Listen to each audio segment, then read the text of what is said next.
obviamente todos hemos trabajado de manera ardua para poder conseguir buenos resultados y pues obviamente nos vemos como un poco solitos, digámoslo de una manera más amable. Mire, Jenny, se me ocurre, para que no se sientan solos, podemos organizar, si quieren, mañana, las podemos organizar, podemos hacer esto. Mire, yo pienso que nos podríamos articular de la siguiente forma. Podríamos vernos mañana, podríamos, digamos que, trabajar en una asesoría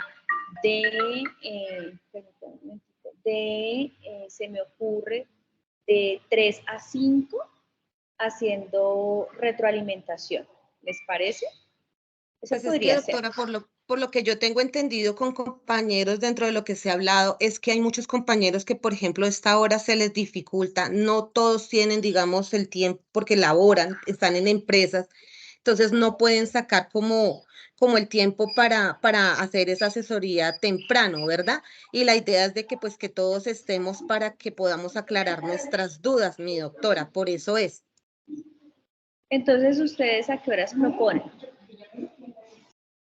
Pues mi doctora, nosotros, o sea, lo hablo por mí, sería que de pronto su merced ahorita dentro de su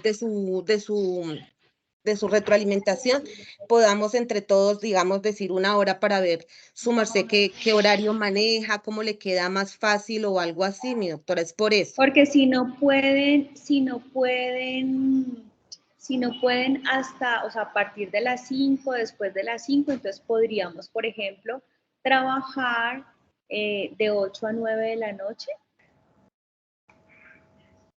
Pues por eso le digo, mi doctora, sería que ya los compañeros se manifestaran mediante el chat o abrieran micrófono para que en dado caso, Podríamos, mire, yo pienso que podríamos hacer lo siguiente, para no generar debate, porque aquí nos demoramos las 2 horas y creo yo que la idea sería avanzar. Propongo que podría ser no pueden, me dicen que de 3 a 5 no pueden, listo. Entonces, la otra opción podríamos trabajar de 8 a 9 de la noche. No pues sé si sí, les profe, parezca. sí, profe, entonces vamos a abrir como ahí a las 8 de la noche, en dado caso que los compañeros por el chat digan si pueden, y entonces finalizando ya Sí, rápidamente podemos quedamos organizar. todos, Ujú.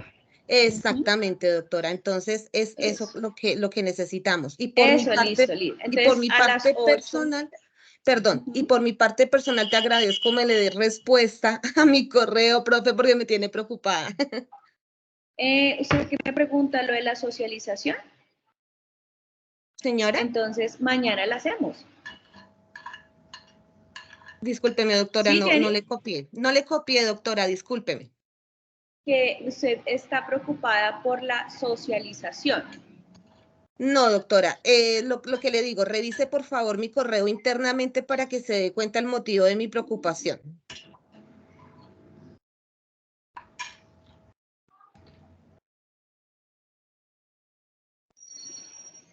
Y pues internamente, si su merced me puede regalar la respuesta o me puede colaborar con el tema, le agradezco, mi doctora. Listo, perfecto. Listo. Bueno, entonces eso por un lado. Listo, mañana a las 8 nos podemos reunir y entonces lo que podemos organizar eh, es claramente la socialización de todo, el aspecto o por lo menos los errores que yo he notado. ¿Listo? Para que podamos organizarlos y yo pienso que yo les puedo dar una pequeña, como unos tips para que puedan hacer la redacción. ¿Listo? Ese sería Bueno, lo primero. Bueno, ese sería lo primero. Lo segundo, en este orden de ideas, podríamos organizar, me parece, la recuperación de las clases de hace 8 días y si quieren lo podríamos hacer. ¿Qué tal les parece el sábado? ¿el sábado a qué horas, doctora? No, sería a las 8 de la mañana o a las 7 si quieren. Pues doctora, ya voy a revisar el chat que dicen mis compañeros y al final de la clase para no interrumpir, No, entonces lo estaríamos haciendo. hagámoslo de una vez, porque después de la clase se nos olvida y la gente se dispersa para poder dejar esos 2 puntos organizados. Perdón, Listo, ¿de qué profe. están hablando el sábado? Profe, buenas noches. Buenas tardes. Mira, qué pena contigo, compañera. Voy a hablar un momentico y ya te cedo la palabra. Mira, profe, Sandra, buenas yo casi no la tardes. escucho. El tema de los horarios, digamos que es un tema de que estamos hablando más de 50, 60 personas que están dentro del programa como tal. Entonces, digamos que colocar a todo el Sandra, mundo qué de pena, acuerdo. usted puede hablar un poquito más duro que no le escucho. ¿Ahí ya me escuchas? ¿Ahí ya me escuchas? Mejor, ahí le escucho mejor. Bueno, el otro tema, profe, que digamos que ya yéndonos un poco más al tema de la materia como tal, digamos que lo vamos a abordar un poquito ahorita para hacer la intervención ahorita, porque finalmente, profe, el tema del horario es un tema que me parece a mí que debe ser un horario en la noche para que todos los compañeros puedan acceder a su clase, ya que la gran mayoría trabaja en el día. Entonces, 8 de la noche sería un horario ideal para todo el mundo porque ya han podido llegar a su hogar, ya pueden estar en clase, o sea, ya tienen la posibilidad de conectarse. Si te das cuenta, a esta hora no creo que hayan más de 30 personas y generalmente en esta clase están conectadas 50, 60 personas. Entonces, es un tema que ya tendrías tú que decir, porque si lo colocas a que todo el mundo defina, pues no vas a llegar a un consenso, porque muchos van a querer a las 7, a las 8, a las 9, a las 4, entonces no sería lo ideal. Y frente al tema puntual de la clase, no sé si te puedo hacer la pregunta o prefieres que te la haga más adelante. No, yo pienso que Sandra, primero salgamos de estas 2 situaciones y entonces, a ver, claramente podríamos hacerla yo no tendría ningún problema si hacemos la modificación de la hora y entonces si nosotros hacemos la modificación de la hora, ¿qué me preocupa? Que la gente a las 9 se empieza a desconectar. Es como lo que me preocupa. Podríamos hacer la asesoría de 8 de la noche a 9:15. Esto sería una opción. Ese Perdón, horario profe, está que bien. Podría ser, pero y digamos que podríamos hacer el cambio inmediato y lo desarrollamos a partir del miércoles, todos los miércoles, de 8 a 9:15 y no tendría ningún problema. Sí, profe, ese horario está profe, bien. sí, me Creería que parece está bien bien el de 8 a horario. 9. Creería yo. Profe, necesitamos sí es un favor, que es que en las demás módulos hay personas que no alcanzan a ver la clase hasta ahora por motivos laborales, pero ellos miran la grabación y con su merced, uno, no tenemos la grabación de la clase pasada y dos, sí como recomendar de que cada vez que su merced tenga clase no lo suba o no lo evidencie, como para la gente que no puede verla en el momento, pero ellos se conectan tiempo después. Listo, la voy a subir entonces al grupo. ¿Listo? Al grupo que hay donde yo salude, ahí se las voy a subir. Entonces, Bueno. para que quede claro, mañana hacemos la socialización de 8 de la noche a 9 de la noche. Voy a estar conectada. A las 8 inicio con los aspectos generales del trabajo y vamos a hacer la recuperación el sábado a las 7 de la mañana. Y en este orden de ideas cambiamos la socialización, la asesoría los miércoles de 8 de la noche a 9:15 de la noche. ¿Listo? Entonces así, ya como Perfecto, está la doctora. grabación, entonces quedan Súper. esos 3 temas resueltos. ¿Entendido? Listo, profe. Bueno, Igual de todos entonces modos te vamos a recomiendo. dar inicio a la clase. Permítame un momento, ya aquí comparto. Profe, perdón, qué pena. Es que ustedes están hablando de un grupo que tienen de Sí. WhatsApp y la verdad a mí nunca me han incluido en el grupo. Pues cualquier información que por ahí, yo quedo totalmente loca.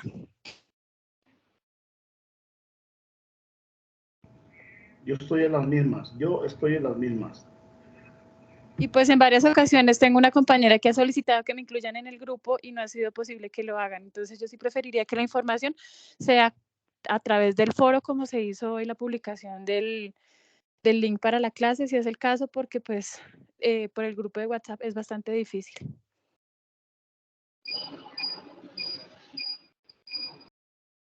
Listo. Bueno. Entonces, vamos a iniciar con que forma parte del escenario 2 y 3. ¿Listo? La idea, ¿cuál es? La idea es que trabajemos claramente en el tema de los antecedentes históricos que ustedes han venido leyendo, pero creo yo que me parece importante que tengamos en cuenta un aspecto, y es de dónde proviene nuestro Código Civil. El Código Civil se estructura como un elemento clave dentro del ordenamiento jurídico. Y creo yo que con los antecedentes históricos del Código Civil se materializa aquellas áreas que vamos a trabajar y que se manejan en el escenario 3 y 4 frente a los componentes de filosofía del derecho. Cuando nosotros hablamos... Señora. Es que hay un micrófono abierto, no sé quién, pero es que no causa interferencia con lo que estás diciendo. Ya miro a ver, permítame a ver.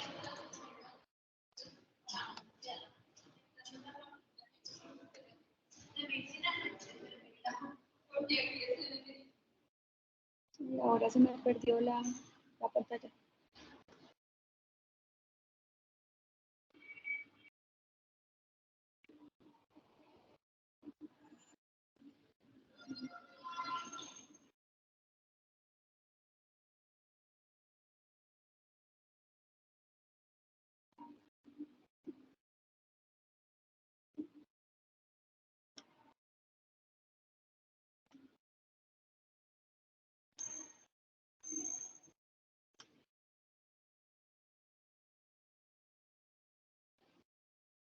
¿Ven mi pantalla? No, profe. No, señora.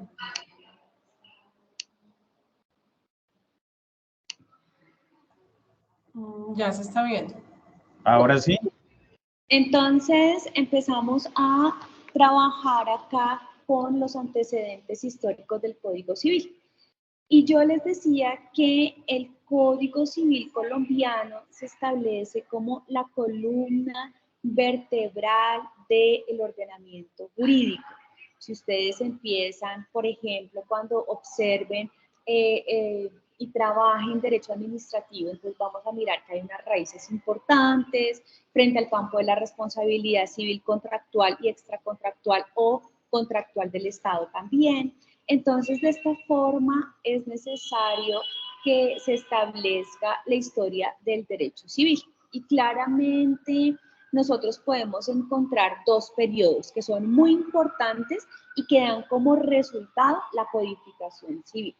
Antes del Código Civil y después de la promulgación del Código Civil. Entonces, ¿qué sucede? Antes se establecían regulaciones que eran heterogéneas y desorganizadas, y ya después con la codificación del Código Civil de 1873 ya empezamos a mirar que se estructura una codificación, se organiza de forma homogénea la vida civil. ¿Listo? Y vamos a mirar de dónde surge o cuál es la inspiración del Código Civil.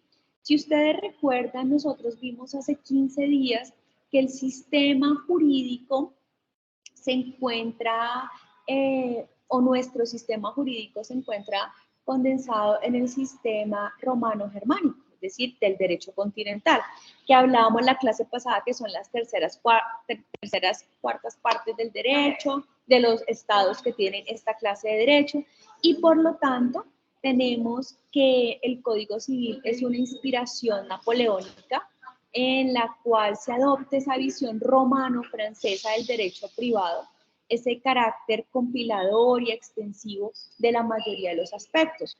Y porque nosotros decimos que tiene un carácter compilador y extensivo, porque surge desde el concepto del nacimiento hasta las sucesiones. Nosotros vamos a poder revisar y ustedes van a poder trabajar en derecho de personas, por ejemplo, y si tienen el código abierto, van a revisar que a partir del artículo 90, 91, 92 del Código Civil se establece cuándo se es persona, de qué forma se configura, cuáles son los atributos de la personalidad, pero también se establece un elemento importante que es el patrimonio, y de esta forma, cómo se configura el patrimonio dentro del derecho de bienes.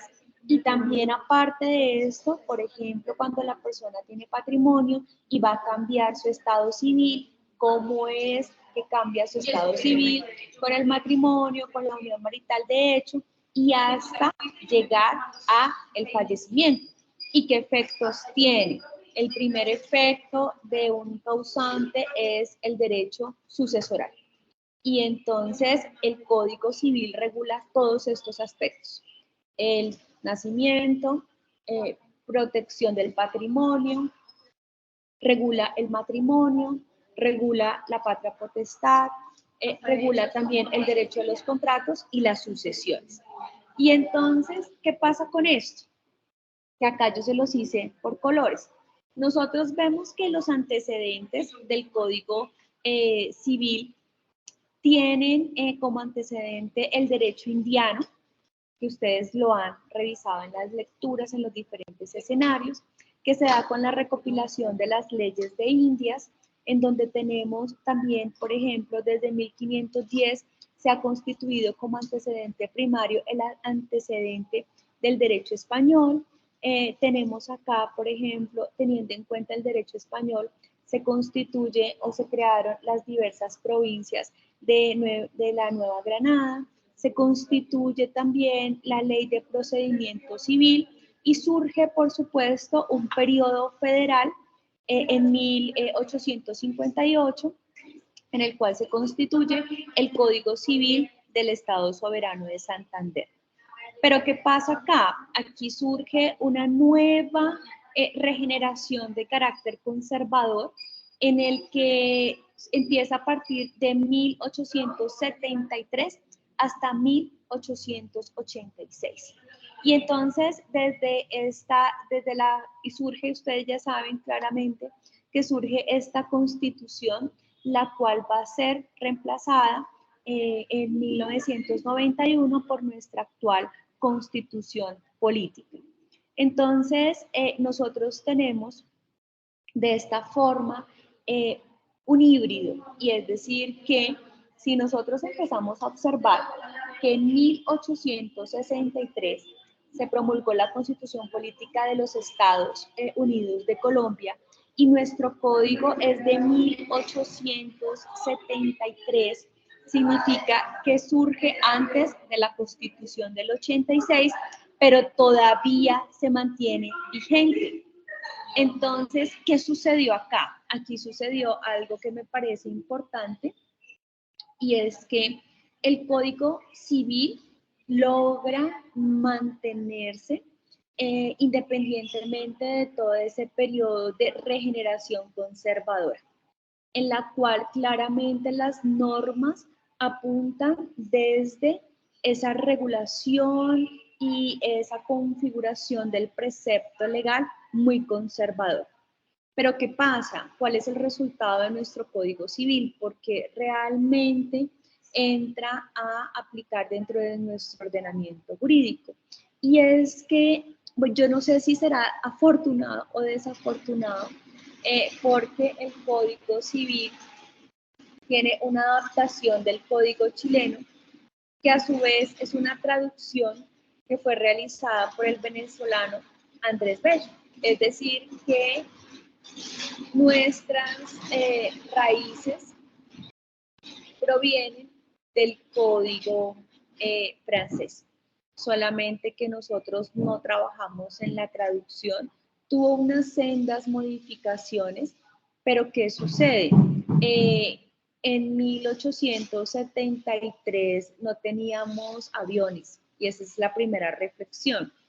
toda vez que surgen como en 1903, 1908. Es decir, y precisamente en este mes se cumplen 100 años de tener aviones y la primera patente que se generó. Por supuesto que nuestro Código Civil, al momento en que se entró a promulgar, no teníamos aviones. Entonces, la legislación es una legislación un poco ortodoxa frente a ciertos aspectos que por supuesto han sido objeto de modificaciones a través de regulaciones que modifican el código o a través de regulaciones que contemplan el código. Pero ¿qué pasa? Como el Código Civil venía de una anterior constitución, lo que se hizo en 1887 por el Consejo Nacional Legislativo es que se expidió la Ley 57 en la que entró a formalizar la vigencia del Código Civil. Entonces, desde ese momento, pues entonces entra como una fuente principal del derecho sustancial a regular el derecho civil colombiano. ¿Listo? ¿Qué reformas ha tenido nuestro Código Civil? Bueno, realmente nosotros el código ha sido objeto de diversas modificaciones muy importantes. Las más sobresalientes, o por lo menos las que podríamos contar de manera sobresaliente, vienen desde los antecedentes históricos hasta hoy. Por ejemplo, reformas relacionadas con el Concordato del Vaticano. El primer concordato, pues obviamente que tuvo el Estado fue con el Vaticano, pero hoy existen aproximadamente 13 concordatos con diversas iglesias o diversas fuentes religiosas, lo cual hace que las personas, por ejemplo, puedan casarse en su iglesia, aparte pues de la iglesia católica. Entonces yo pienso que deja de ser un monopolio y realmente entra a hacer reformas frente a los diferentes concordatos. La segunda, bueno, surgen las disposiciones frente al matrimonio y la filiación. Y entonces, en relación al matrimonio y la filiación, ustedes saben que la Corte, la doctrina y por supuesto la sociedad civil ha hecho un enorme esfuerzo para entrar a establecer no el matrimonio hetero, sino que surjan nuevas formas de uniones, no solamente heteros, sino homosexuales. Entonces, este concepto también ha ido variando con el tiempo. Diferentes derogaciones realizadas por la Corte Constitucional y, por ejemplo, antes se establecía la nulidad entre los contratos de compraventa frente a cónyuges no divorciados. Hoy no tenemos eso.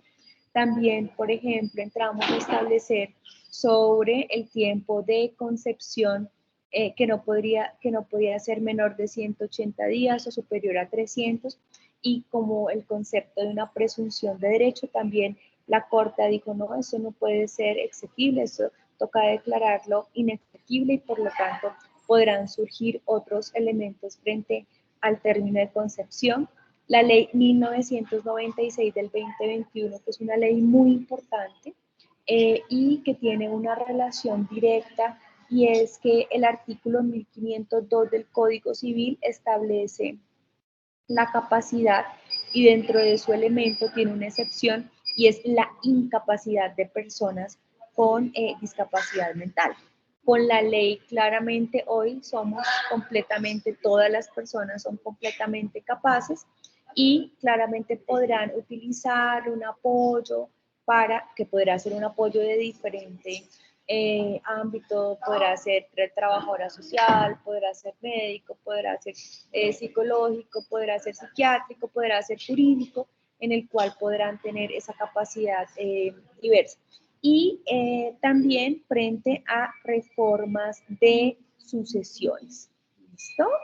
Entonces, frente a las reformas de sucesiones también tenemos algunas reformas, y es más, también la doctrina ha regulado frente al testamento vital, que eso me parece muy importante y que también, por supuesto, en la ley 1996 del 2021 lo incluye como, como directiva anticipada, que ese tema es también bien interesante. Bueno, ustedes me van diciendo preguntas y con muchísimo gusto yo puedo irlas respondiendo. ¿Listo? ¿Qué pasa? Que todo esto tiene un antecedente importante. Y yo pienso que cuando yo revisaba esos diferentes escenarios, hablamos del 4, del 3, el 4, del 5 con la sociología, ustedes a veces dirán cómo empieza a articularse esto con el concepto del derecho. Y a mí me parece importante que ustedes tengan en cuenta que el derecho se constituye como una ciencia, en el cual ese concepto de ciencia tiene el estudio con un enfoque cualitativo, es decir, el estudio de los fenómenos sociales. ¿Y por qué de los fenómenos sociales? Claramente porque nosotros empezamos a regular sobre problemas o circunstancias que se generan en la sociedad y que en ningún momento son abstractas, ¿cierto?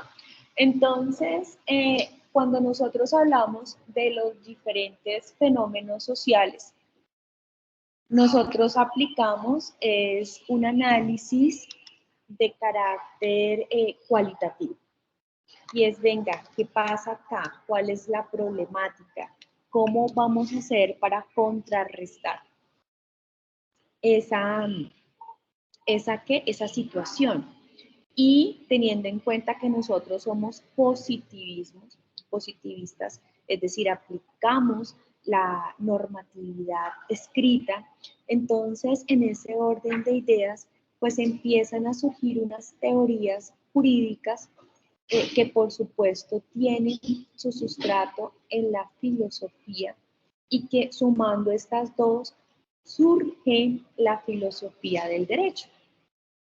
Y entonces, en grandes rasgos, nosotros podemos hablar sobre 4 grupos y no quise trabajar en filósofos antiguos, sino más bien llegar acá a los diferentes niveles. Es decir, que cuando nosotros hablamos de idealismo jurídico, cuando hablamos de positivismo jurídico, cuando hablamos de filosofía del derecho, cuando hablamos de realismo jurídico, es importante que ustedes tengan en cuenta que no estamos hablando de un tema que nos sirva, sino todo lo contrario. Hablamos de un tema que es muy importante para estudiar la ciencia jurídica. Y cuando nosotros trabajamos idealismo jurídico, estamos revisando o analizando teoría jurídica. Y eso es bien importante que lo tengamos en cuenta. Entonces, estas corrientes de teoría jurídica tienen diversas corrientes, pero cada una de estas ha servido para trabajos importantes en la construcción de la norma. Y ustedes dirán, bueno, ¿desde qué punto? ¿Cuál es la aplicabilidad? Que a veces como estudiantes creo yo que se nos dificulta esto. Y vamos a tratar de desarrollar cada uno de estos, por lo menos en los aspectos generales, para que tengan la posibilidad de hacer preguntas y decir, mire, profe, no entendí esto, ¿a qué se refiere esto? Para que tengamos una idea y podamos consolidar estos elementos. Entonces, cuando nosotros hablamos de idealismo jurídico, podemos encontrar diversos actores, ¿sí? Que han hecho muchas cosas importantes en el concepto del idealismo. Pero 4 me parecen que son importantes, cada uno con que si bien se enmarcan dentro del idealismo jurídico, tienen diferentes corrientes. Y entonces encontramos a Kant, ¿cierto? Encontramos a Fichte, encontramos a Schelling y encontramos a Hegel. ¿Listo? Y entonces cada uno de estos ha entrado a trabajar en diferentes corrientes que son importantes. Entonces, por ejemplo, cuando nosotros revisamos, y aquí hay solamente una acotación, y es que Immanuel se cambió el nombre y ahora es Immanuel, que te vi en las lecturas que aparecía así. Entonces, en este orden de ideas, pues Kant entra a trabajar un elemento importante frente al pensamiento absolutamente sistemático. Y cómo es que el hombre, ¿cierto?, tiene experiencias racionales. Y yo no sé si ustedes han escuchado el imperativo categórico de Kant. Y el imperativo categórico de Kant es: actúa de tal forma que tu comportamiento se convierta en una ley universal. Y de esta forma Kant entonces empieza a establecer que el hombre es un ser de carácter racional y que dentro de su racionalidad empieza a tener unos aspectos de subjetividad infinita y por supuesto es el hombre quien empieza a hacer las leyes, las normas como tal. Y por supuesto, entonces no necesita como esa norma de carácter coercitivo y no trabaja tampoco aspectos como que tienen que estar fuera de la razón, sino que el hombre es un ser absolutamente racional y por lo tanto esa racionalidad es subjetiva. Es decir, que porque hablamos de subjetiva porque se cimenta en la moral. Y la moral, ¿cómo podríamos hablar de la moral? ¿Qué entienden ustedes por moral? La moral son todos estos valores que se crean en nuestro comportamiento cotidiano en relación a ¿qué? En relación a las vivencias, ¿cierto? En relación a la educación. Profe, hay una bulla que no me deja escucharla bien, por favor. En relación a la educación, en relación a cómo nos desarrollamos en nuestras experiencias de infancia. Entonces, si yo les preguntara a ustedes, hablen de algún valor, ¿ustedes cómo lo entenderían? De ustedes, subjetivo, como lo hablaría Kant, en virtud de esa racionalidad subjetiva. ¿Qué valor creen ustedes que tienen frente a ciertos comportamientos? ¿Alguien? ¿Nadie? Integridad. Profe, para mí, integridad. Integridad, listo. Entonces, ¿por qué la integridad? Profe, hacer lo correcto aunque no lo estén viendo a uno. Bueno, bien. ¿Alguien más? Profe, yo creo que me uno al tema de la integridad y podría ser cualquier otro valor que me permita a mí desde la moral autoevaluarme. Es decir, lo que para mí puede ser negativo o positivo de acuerdo a mi propio juicio de lo que yo haga de mis actos. Eso pues desde el punto de vista moral, ¿no? Que difiere de lo ético. Y claro, Profe, para mí sería la ¿Cuál? ética. No, la ética no es un valor. La ética no es un valor. ¿Por qué no es un valor? Porque la deontología es cómo actuamos, y aquí hay una primera diferencia. Una cosa es el valor que surge de la subjetividad en virtud a las vivencias, y la ética es un deber ser en cierto aspecto. ¿Cómo actúa usted? Por ejemplo, los abogados tienen el código deontológico del abogado y por ejemplo, un deber es la confidencialidad con nuestros clientes. Ese es un deber. Entonces, es un aspecto de carácter ético. Y a nosotros, por ejemplo, los abogados, que no guardamos la confidencialidad, nos pueden iniciar un proceso de carácter disciplinario. Pero, por Profe, ejemplo, en profe, la moral, corrígeme ¿sí? si la ética no es la ciencia que estudia la moral. Sí, y ese es el concepto que nosotros claramente podemos encontrar en Google, Jen. ¿Sí? Ok, profe. Pero aquí va más allá. ¿Sí? ¿Y por qué va más allá? Porque es que no solamente es un análisis de la moral, sino es un análisis del deber ser. ¿Cómo debe comportarse el abogado? ¿Sí? Entonces, el abogado, ¿cómo se comporta? Claramente la ética o la deontología del abogado se confecciona a partir de un deber ser. ¿Cuál es el deber ser?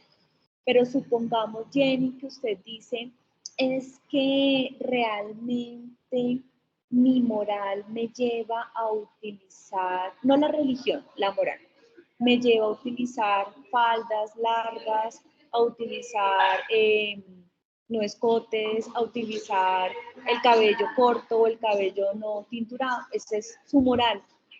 Pero pues realmente si usted es una abogada, esa deontología o esa ética no podría ser objeto de juzgamiento, porque la moral surge de la subjetividad. Pero es que nosotros a veces no creemos, pero ese concepto subjetivo como tal surge desde la gestación.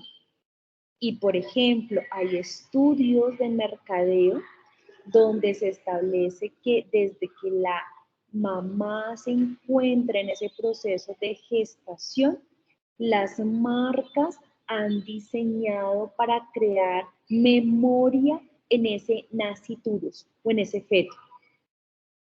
¿Sí? Entonces, desde ese momento, usted empieza a construir su personalidad. Y su personalidad se encuentra cimentada ¿en qué? En valores.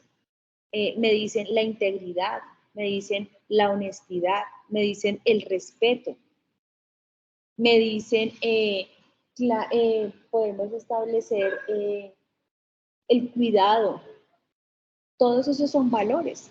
Y para Kant el valor era muy importante. ¿Y por qué es muy importante? Porque él dice, mire, dentro de esa moral tienen que surgir o aflorar tres conceptos: lo justo, el bien y la verdad. ¿Sí? Ser justo es un valor. Venga, es que supongamos que yo soy la jefe, ustedes es el jefe de un grupo, sucede algo y usted no prejuzga, usted simplemente los escucha a todos y en virtud a esa consolidación de justicia que usted tiene, imparte una decisión. Y ese idealismo jurídico de Kant también lo aplican, digamos que en cierto sentido, los jueces, porque aunque los jueces tienen que ser imparciales, ellos tienen dos elementos para tomar sus decisiones, y es la sana crítica y las reglas de la experiencia. Y la regla de la experiencia es que a través de todas sus vivencias, usted va a tener un concepto ampliado del proceso. Usted no va a prejuzgar. No es porque, que eso pasa mucho, por ejemplo, con el concepto de la interrupción voluntaria del embarazo. Y entonces que llegan a una institución médica y entonces la mujer va a hacerse ese procedimiento y se siente juzgada desde el celador hasta el que la recibe, el que hace el triage o el que hace el médico, las enfermeras o los enfermeros. Pues no, la idea es que desde esa subjetividad nosotros apliquemos esos tres conceptos. No los olviden, lo justo, el bien y la verdad. ¿Y por qué? Porque Kant dice, actúa de tal forma que tu comportamiento se vuelva en una ley universal. Y no ande pendiente de la norma, no ande pendiente de eso.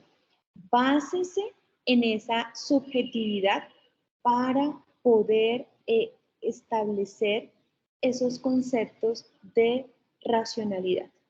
¿Será que un hombre racional como el que propone Kant va en su vehículo y ve que un señor estaciona en un sitio que no debe y lo que hace es coger y pegarse del pito o decirle groserías o bajarse y pelear con él? No, no, para Kant el concepto del ser humano es otro.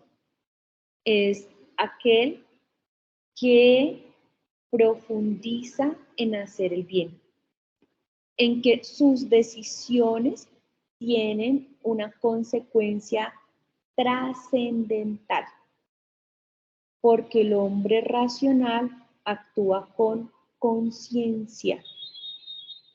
Y entonces ustedes dirán, bueno, ¿y Kant qué tiene? O sea, realmente, ¿por qué nosotros tendríamos que aplicarlo en el derecho? Pues es que, ¿será que nosotros al momento de hacer las leyes no tenemos que ser lógicos, tenemos que ser justos y tenemos que ser racionales? Entonces, desde este esquema de lo justo, de lo racional, de la verdad, de hacer el bien, pues empieza a construir todo el esquema de la teoría del derecho. Y desde esta forma, Kant hizo realmente filosofía jurídica,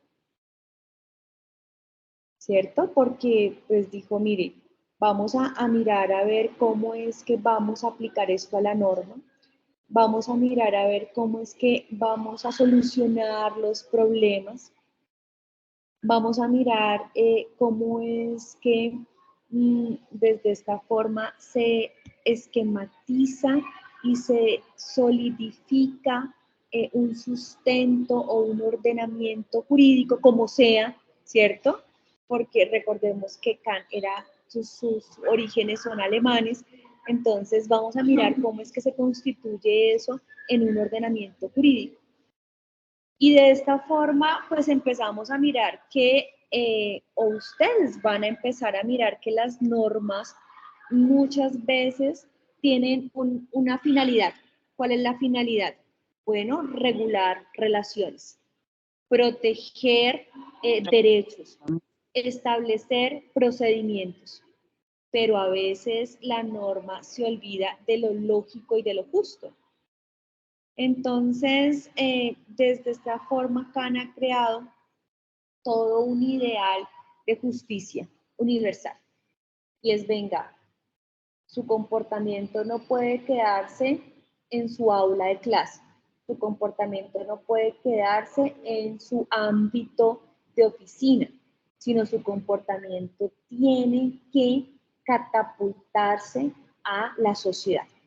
Y si todos se comportan bien, pues en este orden de ideas, el ser humano va a ser libre y va a ser justo.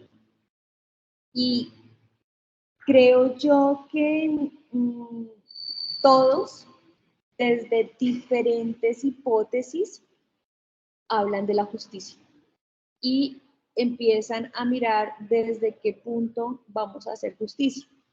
Crítica de Kant, que me parece, antes de que se me olvide, y es que Kant era un ser antropocentrista.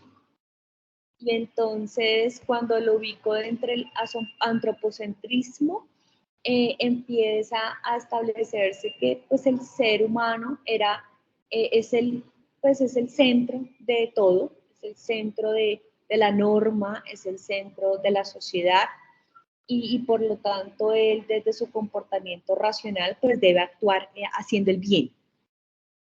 Pero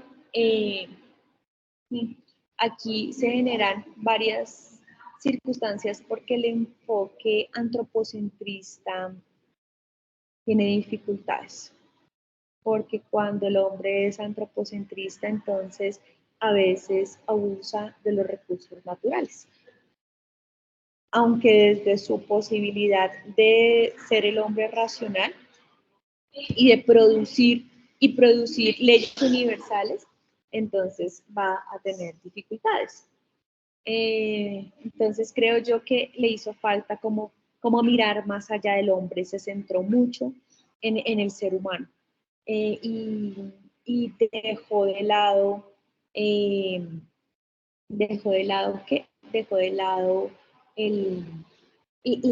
escenario biocéntrico o ecosofía.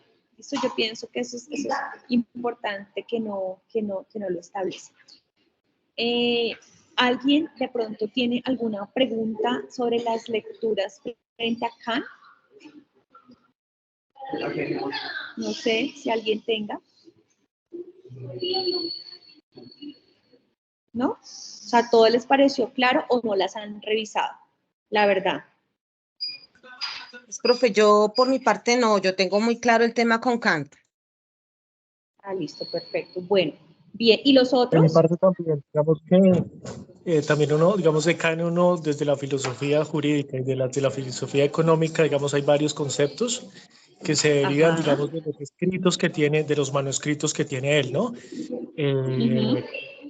Varias perspectivas que aparecieron de autores posteriores a los manuscritos de él que también pues en algunas veces refutan o también dan aportes a las conclusiones que él llegó. Entonces en este momento digamos contractual uno podría retomar, ¿cierto? Cada uno de esos puntos epistemológicos que actualmente pues podemos traer a colación, nos sirven para una argumentación y para tener también claridad de cómo estamos hoy en día, ¿no? Bueno, y yo les pregunto algo, yo siempre les pregunto a mis estudiantes esto, y es, ¿cuál creen ustedes que es el comportamiento que ustedes tendrían para que se convirtiera en una ley universal?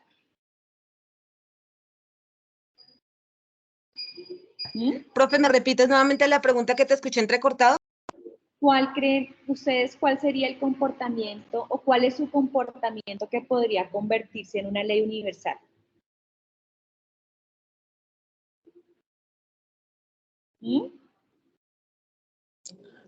Ley universal, ¿cierto, profe? Sí. Ustedes digan, mire, mi comportamiento es este y yo pienso que puede convertirse en una ley universal. Claro, porque a veces la idea es no volver la filosofía del derecho allá, sino también incluirla en lo cotidiano. Profe, hay una frase muy bonita de Mario Benedetti donde dice que uno siempre tiene el derecho de hacer lo que quiere, pero también tiene el derecho de hacer lo que no se quiere. Entonces, a mí me parece que eso aplica bastante. Bueno, ¿quién más? No sé, yo creería que sería la imparcialidad, desde el actuar, el pensar, el sentir, ¿sí? En lo que ya estamos haciendo. Digamos que el hecho de estar acá y empaparnos de información que tal vez desconocíamos en el ámbito jurídico, o digamos entre las diferentes disciplinas también le dan a uno como una forma de direccionarse en sus emociones y en la forma de cómo esas emociones transmiten un mensaje y un comportamiento hacia la sociedad, hacia un tejido social que de pronto pues está desconstruido por el mismo ser humano. Entonces creería que sería eso, que tomaría de Kant, ¿no? Además, hay otra cosa que a mí me parece importante siempre que yo hablo de las normas universales. Y en este sentido, Kant habla como, se reduce al ser humano, antropocentrismo. Él establece también el hombre como un ser político. Y yo creo que el ser político no es ser congresista, no es ser alcalde, no es ser gobernador, ni concejal, ni edil. Bueno, sí, esto es obviamente político, pero a mí el hecho es que cuando ustedes revisan el preámbulo de la Constitución Política y me habla del pueblo soberano. ¿Quién es el pueblo soberano? Somos nosotros, ¿cierto? Lo que pasa es que nosotros lo delegamos, bueno, pues entonces en ciertos actores, los cuales deben representarnos bien. Pero el hecho de elegir me parece que aplica el concepto como ley universal de Kant frente a que el hombre es un ser político. Y dentro de lo político, pues debe aplicar la lógica y debe aplicar la racionalidad. Y aquí la invitación, yo siempre la hago es, bueno, ustedes votan, hacen ese análisis respectivo como pueblo soberano, porque eso es como cuando ustedes otorgan un poder para que alguien les compre o les venda la casa, o para que le administre el negocio, o para que, no sé, administre un dinero que ustedes tienen. Entonces ustedes lo pensarían, ¿no? Venga, esta persona, ¿será que sí? ¿Será que no? ¿Será que sí conoce? ¿Será que no conoce? Entonces, a mí me parece que para mí el ejemplo de ley universal es ese sentido, de ser político, lógico, racional, justo, que trabaja Kant frente a una norma universal. ¿Listo? Doctora, Para que lo tengan en cuenta. No lo dejen ir tan rápidamente. doctora, Profe, una consulta. Señor. Quería preguntar, entonces, digamos, ¿de dónde sale la disparidad cuando hablamos nosotros de fetichismo del poder? Si Kant menciona que el hombre debe ser o actuar políticamente. ¿El hombre debe de ser qué? Digamos que tú mencionas que según pues, lo que dice Kant, que el hombre Sí. dentro de las leyes universales, el hombre debe ser políticamente, actuar políticamente, ¿no? Sí. Entonces mi pregunta es, entonces, ¿por qué hay algunas personas que hablan sobre el fetichismo del poder desde lo que hablaba Kant? Por lo mismo, porque como él, a ver, hay varias circunstancias desde mi parecer, desde mi entendimiento. Y es que Kant, y en la crítica, Kant maneja un desarrollo del hombre en la sociedad de manera exacerbada, ¿sí? Entonces, todo lo reduce o todo lo maximiza. ¿Ustedes de qué perspectiva podríamos hablar? Desde la racionalidad.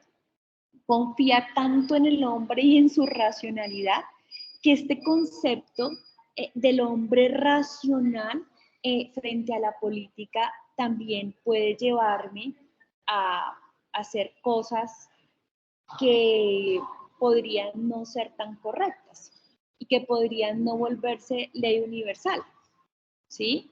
Es porque él, digamos, dentro de su visión del hombre, pienso yo que lo dota de mucha responsabilidad frente al trabajo racional. Usted tiene que ser racional, usted sea racional en su comportamiento, pero es que esa racionalidad surge de los valores y de la moral. Entonces, acá creo yo que tenemos dificultades, porque lo que para mí puede ser bueno, de pronto para usted no puede ser tan bueno. Y aplicando eso a la moral, perdón, a la política, entonces podría ocasionar una situación o un derrotero que de pronto no sea el más idóneo para ese elemento. ¿Listo? O sea, yo creo que es por eso. Yo pienso que esa es la crítica a la filosofía jurídica de Kant. Le da demasiada, no sé si es confianza o no sé, tiene mucha responsabilidad, empodera muchísimo al hombre con su concepto racional. Profe, lo ¿Listo? que sucede, analizando un poco, y de pronto, pues no sé si estoy errado desde del mismo análisis que hace Kant, y lo poco que he leído y he profundizado en eso, el arte de gobernar, que es la política como se denomina el arte de gobernar diferentes entornos, estados y sociales a nivel mundial, y lo relaciona con lo moral y lo ético, es más allá de irse de lo que piensa la sociedad y lo que está bien o mal a través de su moralidad o de la moralidad de cada persona, profe. Claro, y es que aquí hay algo importante. La moral nos lleva a decir determinadas cosas. Ustedes pueden decir, es que mi comportamiento, no sé, los domingos es que no me paro todo el día de la cama viendo Netflix. ¿Sí? Pues ese es el valor mío del descanso. Pero para otro deportista dice, no, yo no puedo. Tengo que salir a trotar desde las 5 de la mañana y luego después hago otra cosa y luego después otra cosa. Y de esa forma a veces decimos, no, eso está mal, o no, muy bien porque hace ejercicio. Y eso mismo, algo básico como el valor que se crea en la alimentación. Las personas que son veganas, pues ya consolidaron ese respeto, podría ser frente a los animales, y el que come carne, entonces digamos que podríamos decir que no tiene ese valor. Ahí se genera, esto es una cuestión de valores, es un concepto de costumbres, de vivencias. Entonces aquí podríamos, digamos que para hablar,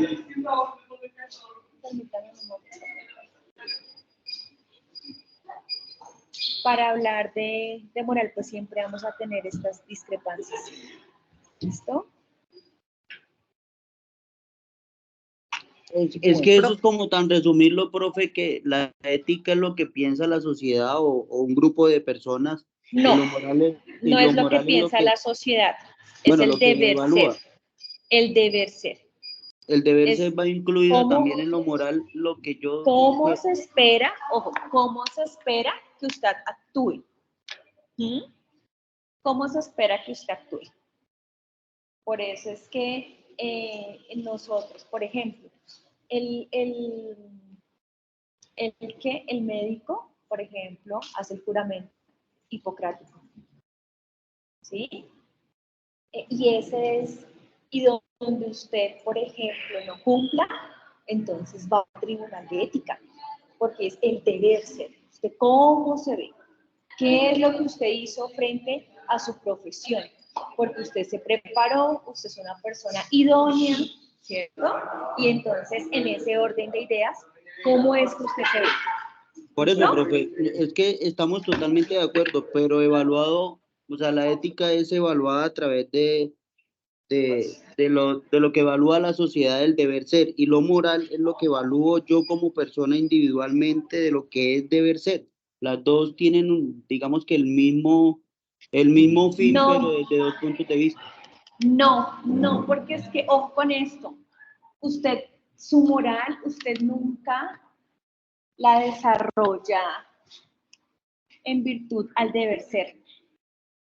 Su moral y sus valores los crea usted en relación a sus vivencias. ¿Sí? En relación cómo lo criaron. ¿Cuál Ok, fue, profe. cómo lo criaron, cómo lo educaron? ¿Sí? Entonces, digamos Usted que nunca en se ese dice, es sentido, que mi deber ser es así. No, usted dirá, si usted, y aquí es la invitación, cuestiones usted, por ejemplo, que usted hace cosas y usted no las hace por el deber ser, usted las hace porque usted ya trae un código. Mientras que la ética sí. La ética es usted cómo debe actuar como abogado, usted cómo debe actuar como médico, usted cómo debe actuar como mandatario, usted cómo debe actuar como juez, usted cómo debe actuar, ay sí, ¿sí? Pero de resto, usted cómo debe actuar como empresario. Pero en este orden de ideas, en la moral no. En la moral, usted es el resultado de quién. Y por eso es que, digamos que llaman a los padres contemporáneos a decir, venga, trate a su hijo de una manera diferente a la cual usted la criaron o lo criaron. Utilice no sé, técnicas diferentes a como lo criaron a usted. Pues si a usted le pegaron, usted no le pega a sus hijos. Tenga una educación inteligente y amigable con su hijo. Rompa cadenas, porque ya su moral o la moral de sus padres fue cimentada bajo otros cuestionamientos. Lo que sí creo, esto es para el compañero que me habla del deber ser, es que usted sí puede tener la construcción de una moral consciente, eso sí. Eso sí, porque ya pues, hay más elementos para ser consciente frente a ciertos comportamientos. ¿Sí? Es decir, que si, por ejemplo, pongo yo el A, resulta que, miremos esto.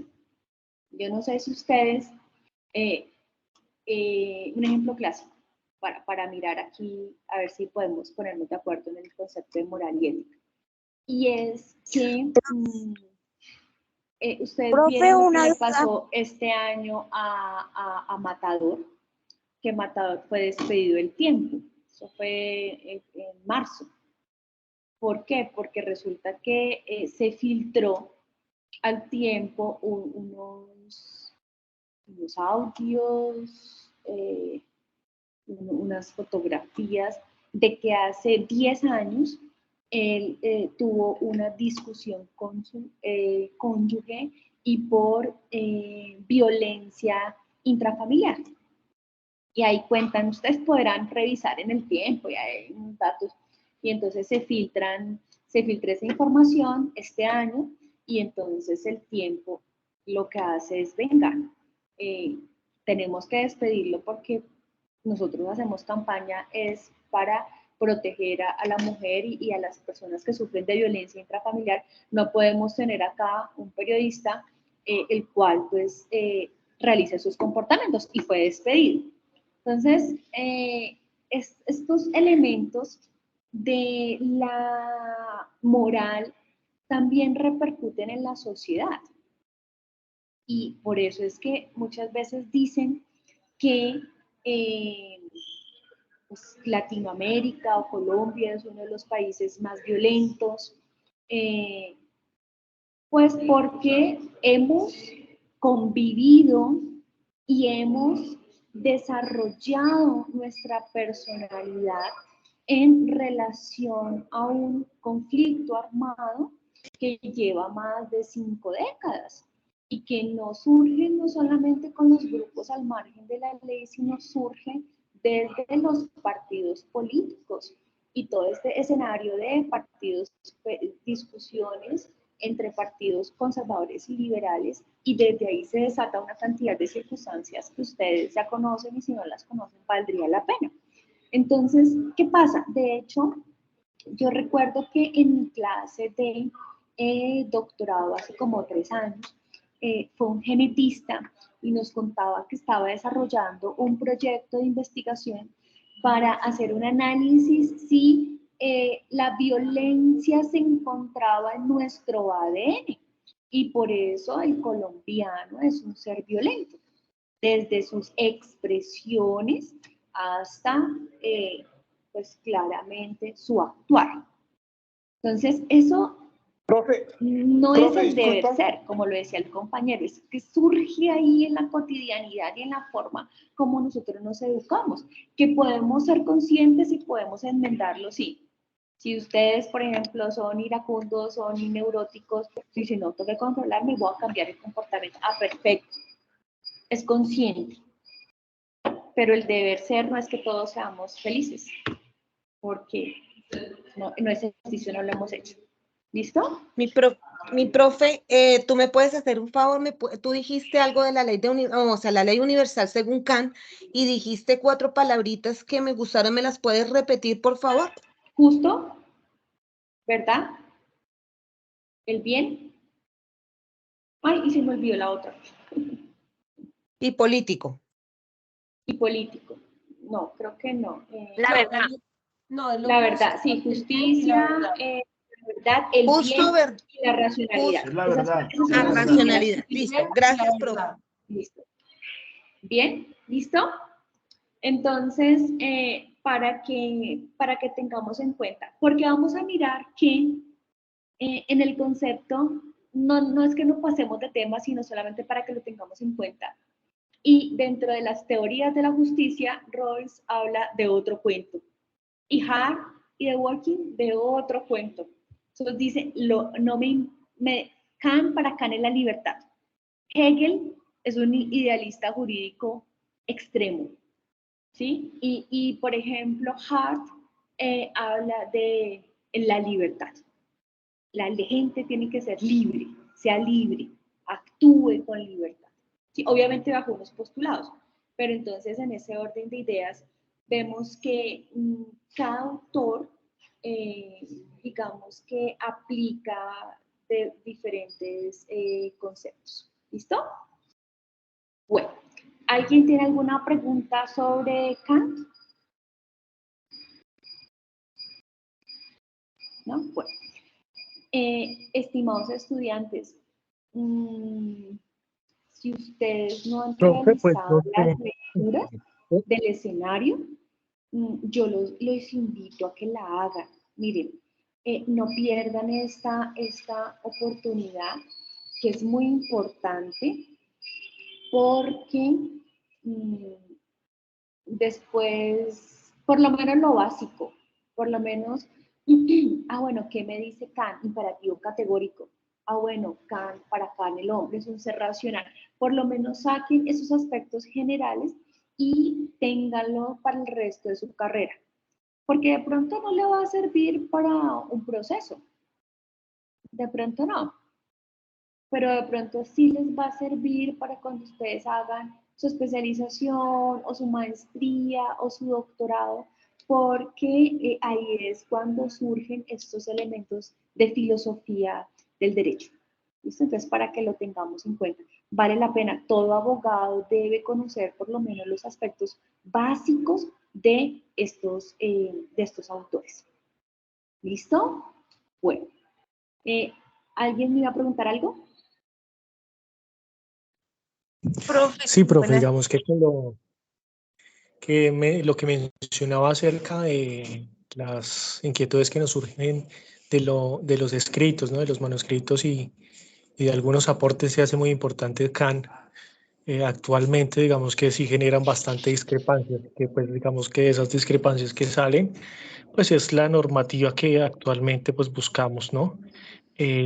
Traer a cada caso muy particular que nos puede ayudar pues a defender una postura y a tener también una personalidad propia, ¿no? Digamos que era lo que quería mencionar adicional a lo que mencionabas tú. Listo, perfecto, bien. Bueno, entonces, ¿qué pasa con Hegel? ¿Alguien leyó algo de Hegel?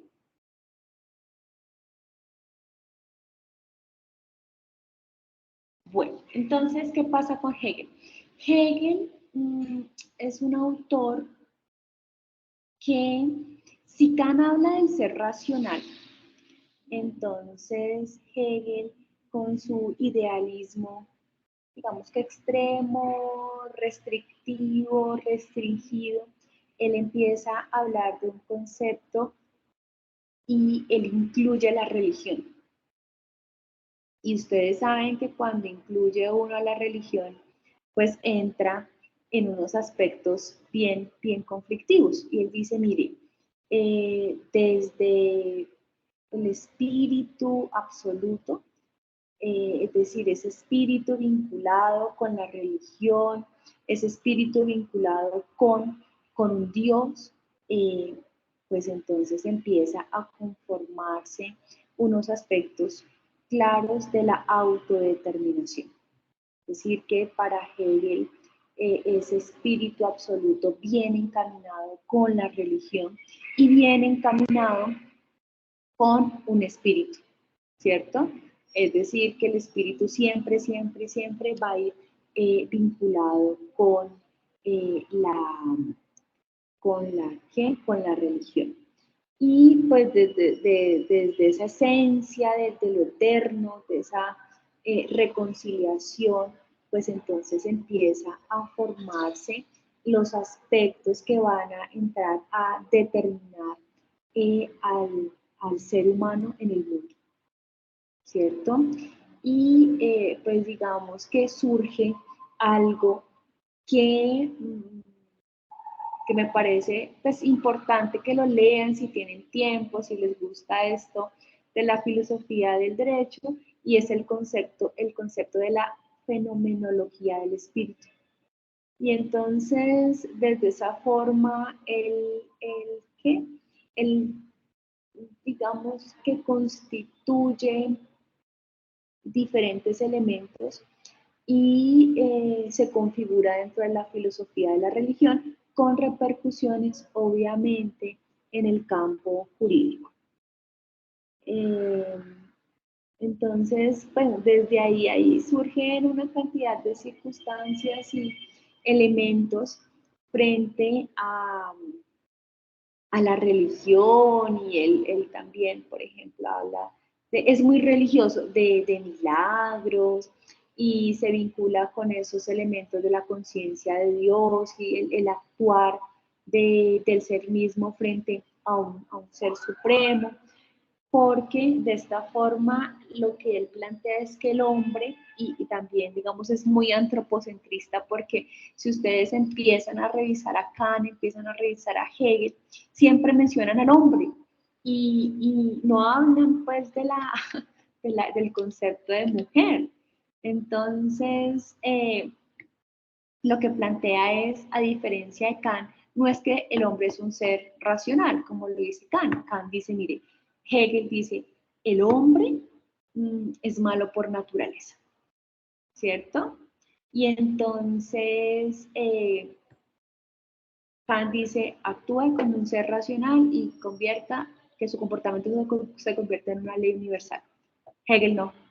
Hegel habla sobre la individualización y que lo separa de la universalidad. Es decir, que el hombre claramente se constituye a través de lo volitivo, es decir, del pensamiento, de la cognición.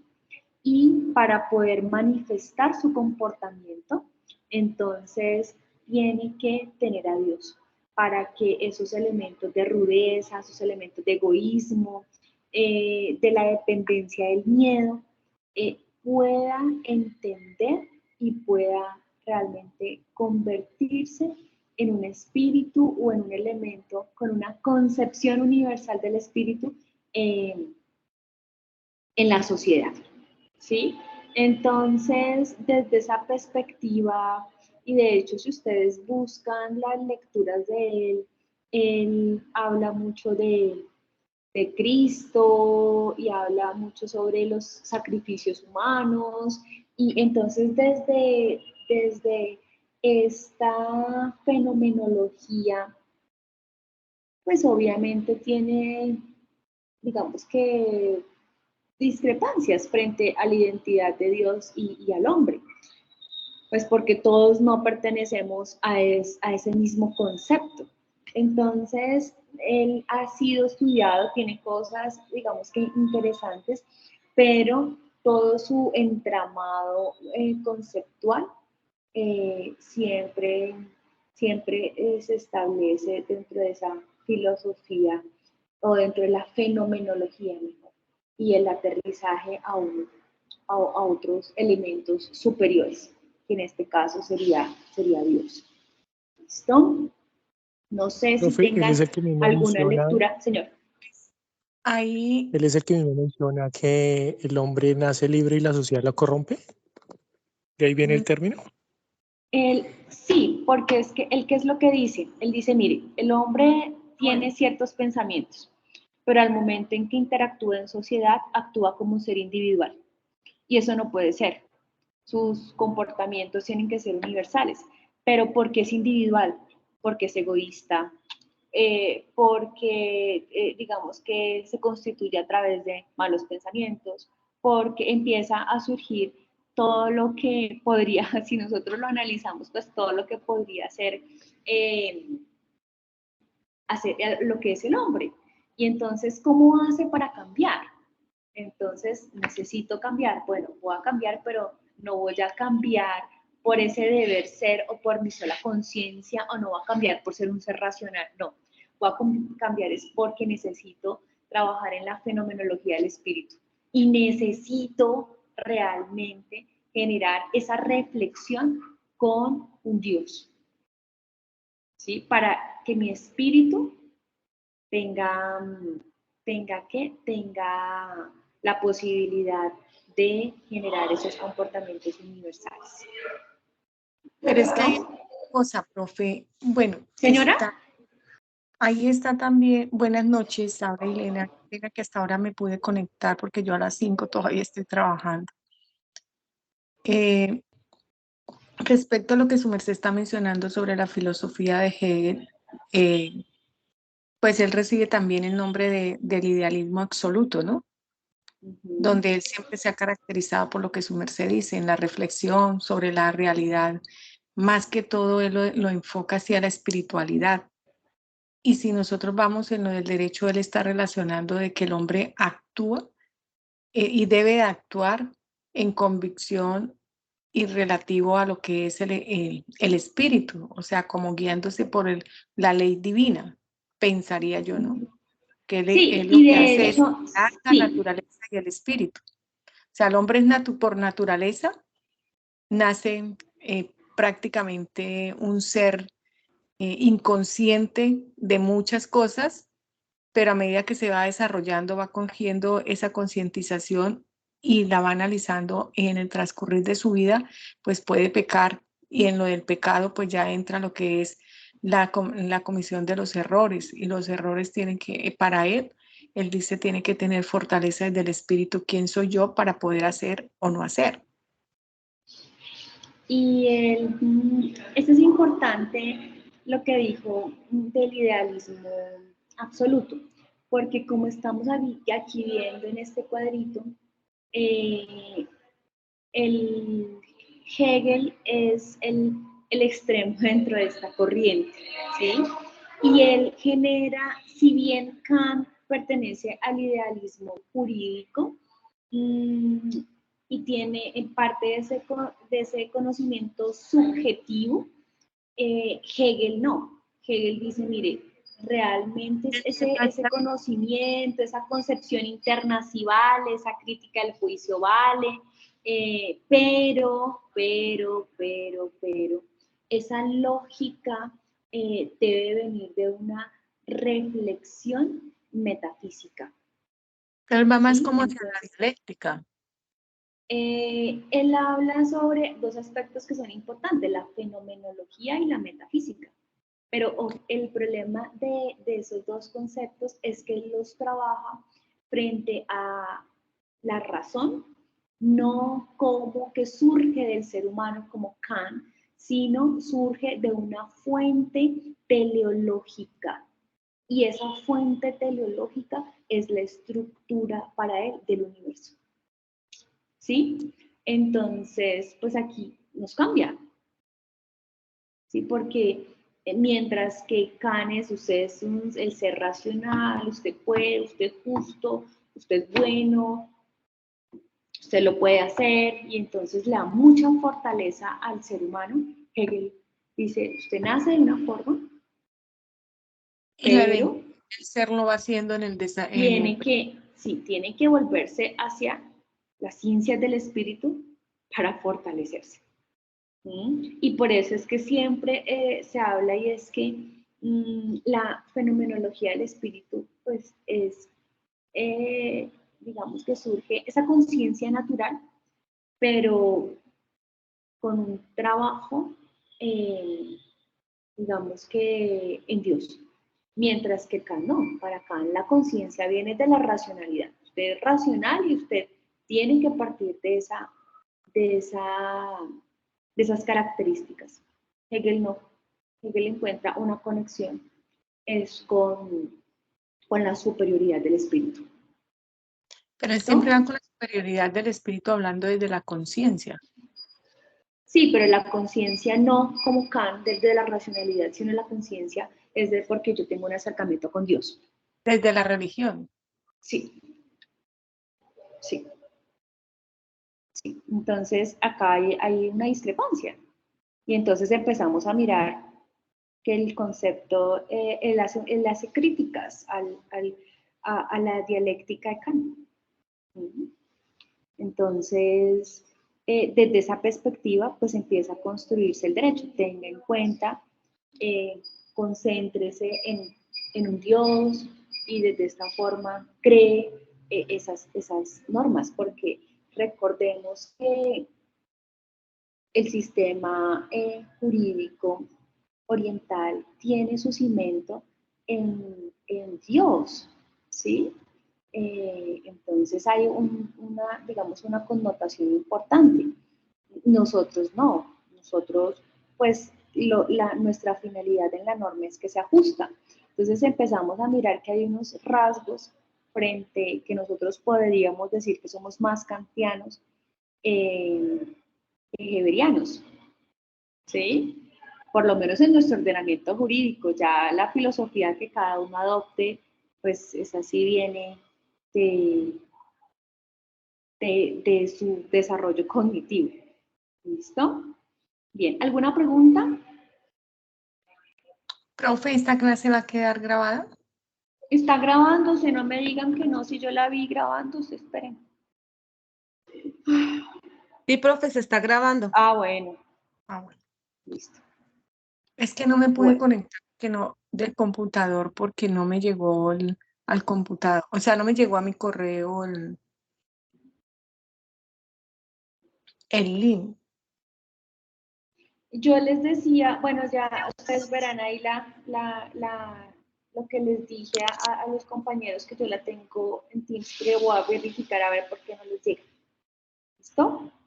Profe, una duda. Digo, señora. Profe, lo que pasa es que la que está grabando la clase desde que inició soy yo, pero entonces no sé cuándo su merced vaya a terminar, si me va a quedar ahí.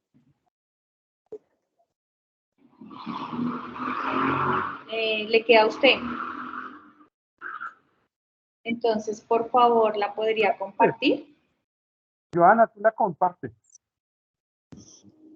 Más tarde me ayuda, Arcadio. Bueno, bueno. Listo.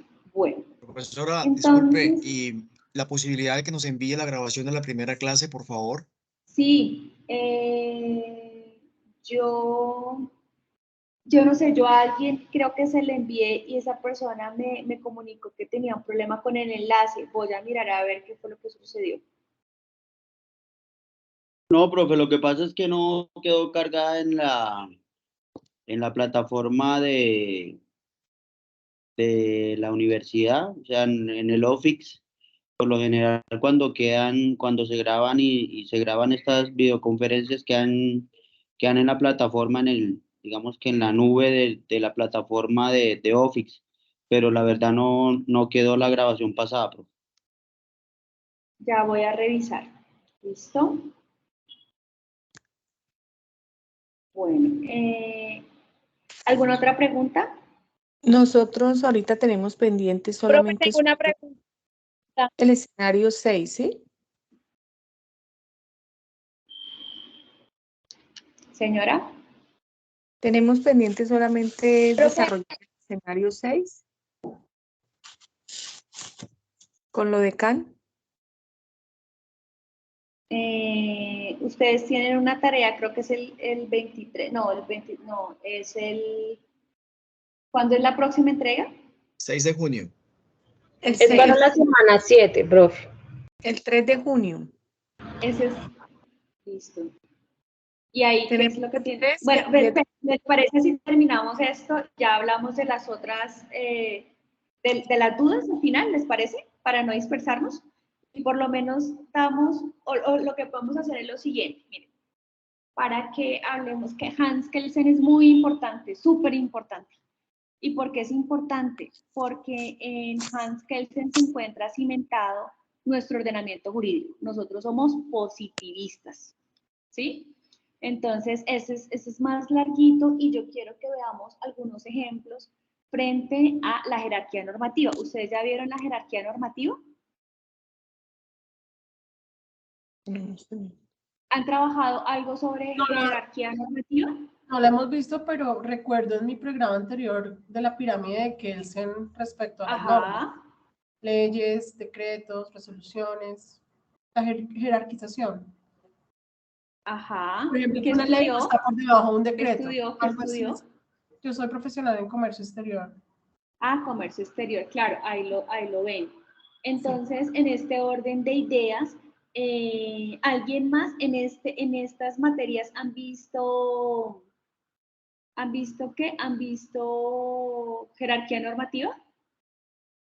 Sí, profe, también mi persona. ¿En su pregrado o en este curso?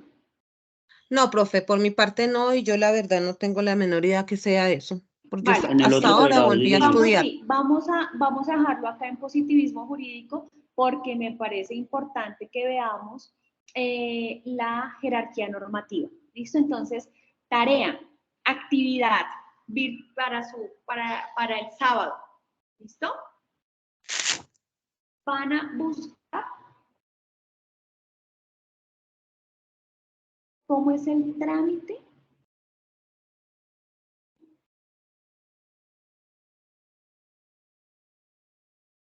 para la promulgación de las normas.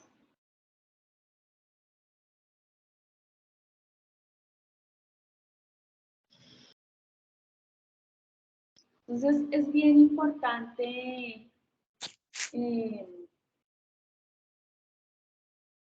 que revisemos eso. ¿Cómo es que se promulgan las normas en Colombia?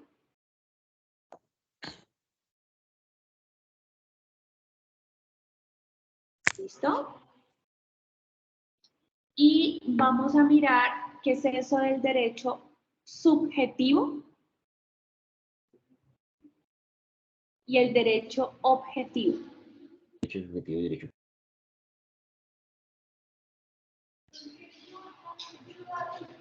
Derecho objetivo y derecho subjetivo. Y vamos a revisar la estructura de la Constitución política. Profe, ¿me repite la segunda? Estructura, por favor, de la Constitución política. No te entendí la primera palabra, ¿cómo? Estructura de la Constitución política. Lo estoy poniendo en el chat, chicos.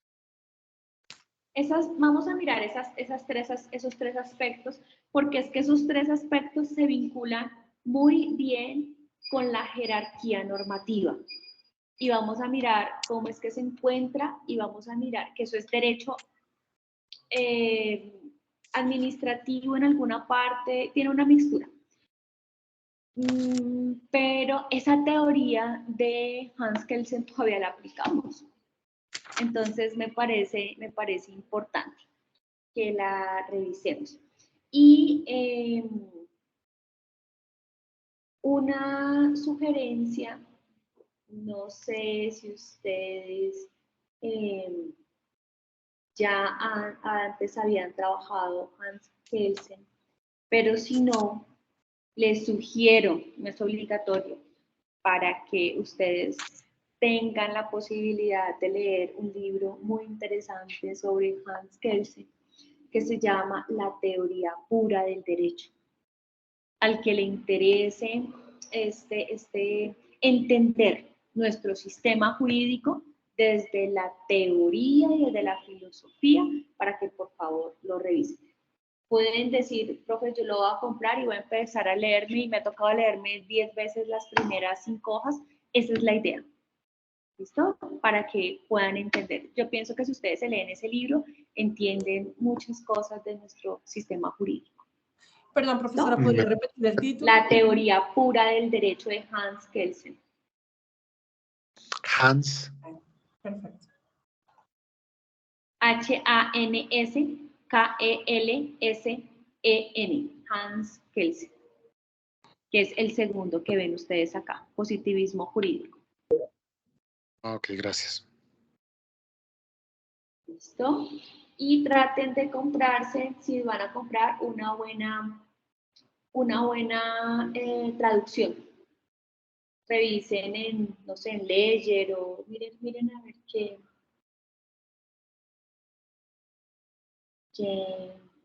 una buena, para que puedan entenderla mejor, porque hay unas muy complicadas. Derecho, profe. No tan buena. ¿Listo? El de la teoría pura del derecho de Hans Kelsen es donde nos habla del juicio hipotético. En esa establece todo el desarrollo de la jerarquía normativa. Pues que el juicio hipotético es como uno de los ítems, o sea, no. Sobre la estructura de su filosofía moral, porque él tiene una filosofía moral, y cómo podría aplicarse a cada una de la configuración normativa. Entonces es bien interesante. O sea, no es algo que usted le encuentre práctico, sino es de fortalecimiento. Pero yo la verdad se los recomiendo. Entonces, hay libros que son obligados en el derecho. ¿Listo? Bueno, entonces ahora sí.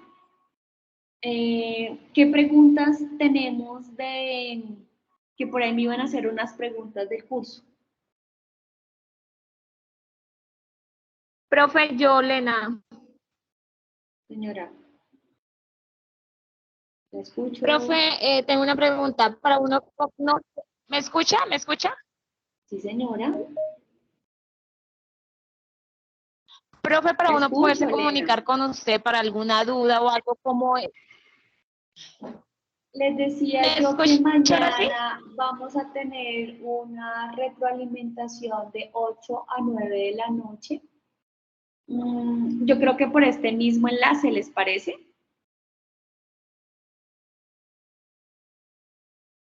Profe, sí, pero lo que yo estoy preguntando es, por ejemplo,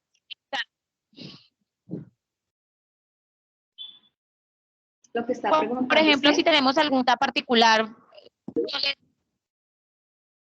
que, o sea, digamos, por ejemplo, tengo una pregunta particular con usted. ¿Sobre los escenarios? Sobre lo que sea. Le he mandado mensajes a usted, pero su merced no me responde ningún mensaje. Entonces quería saber, para hacer alguna pregunta particular referente a su clase, ¿cómo lo podemos hacer?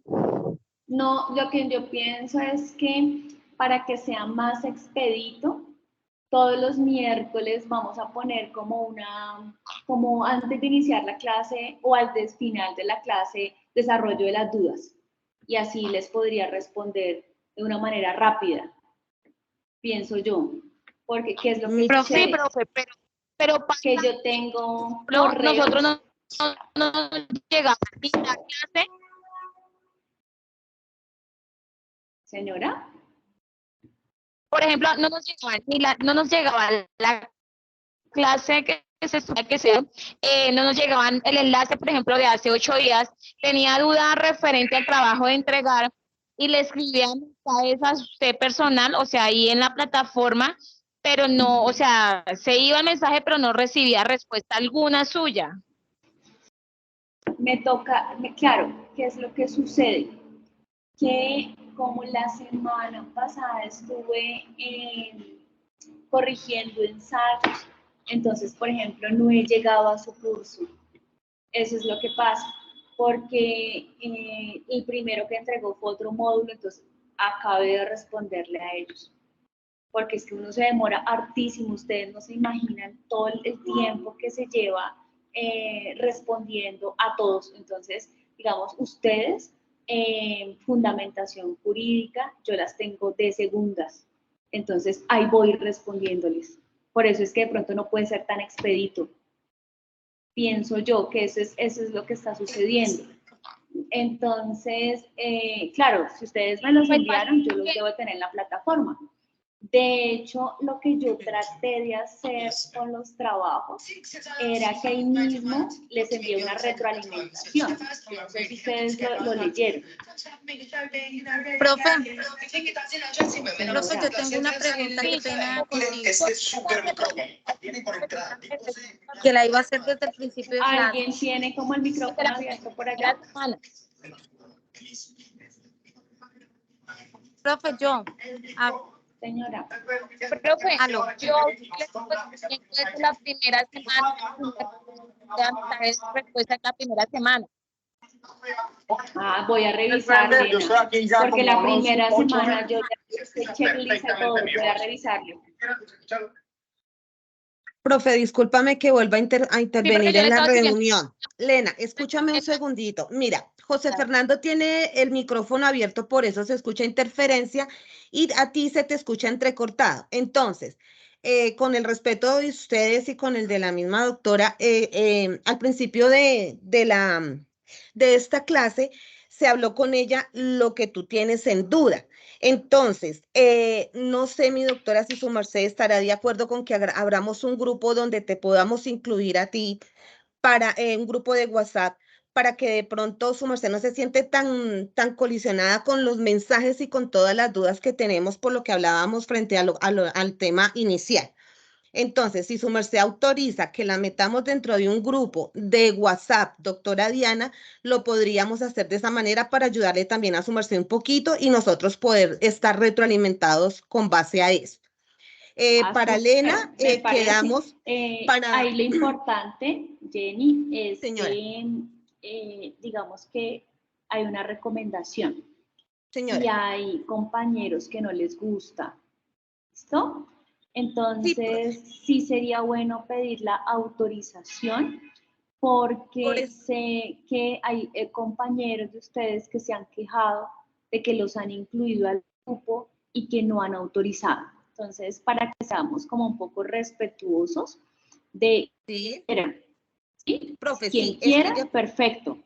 Estoy de acuerdo contigo, pero entonces, profe, por eso lo estoy hablando en este momento, estoy tomando vocería con el respeto de mis compañeros, estoy tomando la vocería para que su merced nos autorice y los que quieran estar, pues que manden vía chat, aquí por el chat es su número y se hace un grupo donde su merced esté incluida. Ahora, Jenny, me parece perfecto. Que el grupo sea un tema netamente académico de consultas a las profesoras, porque es que hay un grupo totalmente donde de acuerdo. más de 150 WhatsApps, que realmente eso no es académico. Esa es la otra, ¿no? Porque si mandan 100 correos, solo 100 WhatsApp, pues yo no voy a poderlos responder todos. Se supone que la comunicación sea vía correo electrónico. Sí, o sea, se supone que todos hoy tenían muchas preguntas, o eso fue lo que tuve que leer en WhatsApp, y la profesora preguntó y nadie tuvo preguntas. O sea, dos compañeros. De acuerdo, totalmente de acuerdo, totalmente de acuerdo. No hay preguntas. O sea, es un tema más de efectivamente se cometió un error de comunicación de la primera clase, de la segunda, pero si no, pues hagámoslo lo más académico posible. Si la profesora dice que por correo y se compromete a responder, pero no nos saturemos de información, porque es que realmente creo que ya todos somos adultos, y estar leyendo el trabajo más 150 WhatsApps en un día entre pelea con el uno, con el otro, y vienen a decir que van a preguntar y nadie pregunta, entonces es bastante tedioso el tema. Totalmente Profe. de acuerdo, Profesora. estoy totalmente de acuerdo. Profe, Pienso qué yo pena que de contigo, es que hace pronto, rato estoy tratando de hablar. A ver, yo quito esto ya para poder ponerme. A ver, ¿quién Profe, mira, es está que yo tengo una levantando la mano? sugerencia para tu clase. Profe, a mí me pareció, o me parece desde lo personal, que el primer trabajo, cambiando un poco del tema, porque es que me parece que nos salimos un poco del tema, es importante, pero es importante también retomar otras cosas. Primero, ese ensayo que se propone dentro de la plataforma, me parece terrible para unos estudiantes, digamos que somos de primer semestre, o sea, 5 hojas, y fuera, o sea, serían 7 con